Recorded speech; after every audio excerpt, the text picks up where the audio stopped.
Aujourd'hui, on va voir ensemble comment construire sa propre véranda.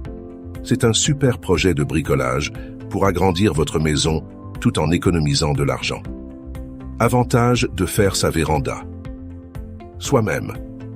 Faire sa véranda soi-même, c'est avant tout des économies.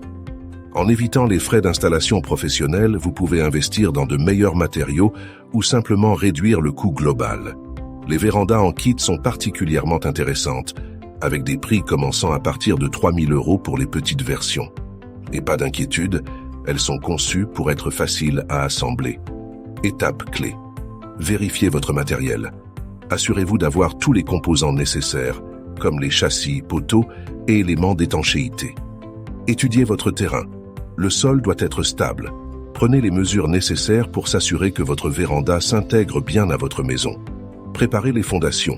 Coulez une dalle de béton bien sèche avant de commencer la construction. Assemblez la structure.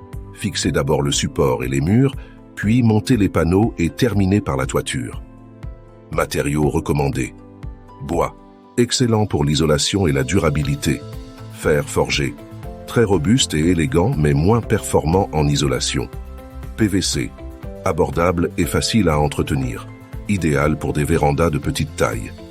Aluminium, moderne et facile à entretenir mais nécessite une rupture de pont thermique pour une meilleure isolation. Outils nécessaires. Vous aurez besoin de piquets, cordeaux, mètres ruban, mini-pelles, dames, bétonnières et divers outils de bricolage comme tournevis, perceuses et visseuses électriques. Permis de construire. Selon la superficie de votre véranda, vous pourriez avoir besoin d'un permis de construire. Pour les vérandas dépassant 20 mm² en zone rurale ou 40 mm² en zone urbaine, un permis est nécessaire. Pensez à bien préparer votre dossier avec tous les plans requis. Erreur à éviter. Orientation. Assurez-vous que votre véranda est bien orientée pour optimiser l'ensoleillement. Matériaux. Choisissez des matériaux adaptés pour une bonne isolation. Aération. Prévoyez des ouvertures pour une circulation d'air adéquate. Définition de l'usage.